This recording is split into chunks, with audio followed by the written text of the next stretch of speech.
పాఠశాలల ఫీజుల పెంపుపై ఢిల్లీ ముఖ్యమంత్రి ఫైర్ అయ్యారు. ఏకపక్షంగా ఫీజులు పెంచడానికి ఏ పాఠశాలకు అధికారం లేదు అన్నారు.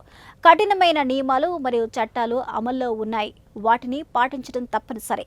ఈ నిబంధనలు ఉల్లంఘించినట్లు తేలినా పాఠశాలలు తీవ్ర పరిణామాలు ఎదుర్కోవాల్సి ఉంటుందని ఢిల్లీ సీఎం రేఖా గుప్తా హెచ్చరించారు. ఏకపక్షంగా ఫీజులు పెంచడానికి ఏ పాఠశాలకు అధికారం లేదు అన్నారు. కఠినమైన నియమాలు మరియు చట్టాలు అమల్లో ఉన్నందున వాటిని తప్పనిసరిగా పాటించాలి అన్నారు. నిబంధనలు ఉల్లంఘించినట్లయితే కఠిన చర్యలు తీసుకోవాల్సి ఉంటుందంటూ కూడా హెచ్చరించారు. ఇక మంగళవారం ఢిల్లీ ముఖ్యమంత్రి రేఖా గుప్తా కొన్ని పాఠశాలల ఫీజుల పెంపుపై తల్లిదండ్రుల ఆందోళనను పరిగణలోకి తీసుకున్నారు.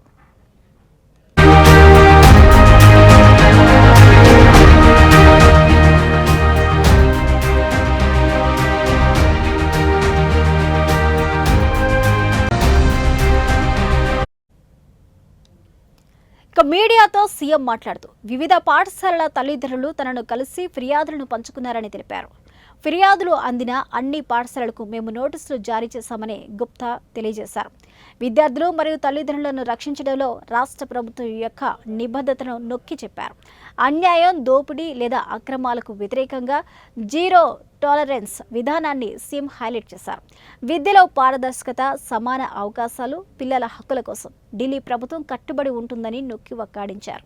గుప్తా తన ఎక్స్పోస్ట్లో ఇలా రాసుకొచ్చారు. ఈరోజు ప్రజా సంభాషణ కార్యక్రమంలో మోడల్ టౌన్లోని క్వీన్ మేరీ స్కూల్కు సంబంధించిన ఒక కేసు వచ్చింది.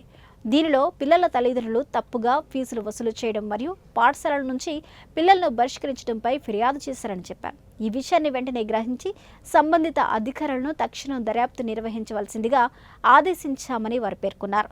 విద్యారంగంలో పారదర్శకత, సమాన అవకాశాలు, అలాగే పిల్లల హక్కుల పరిరక్షణకు ఢిల్లీ ప్రభుత్వం కట్టుబడి ఉంటుంది అన్నారు.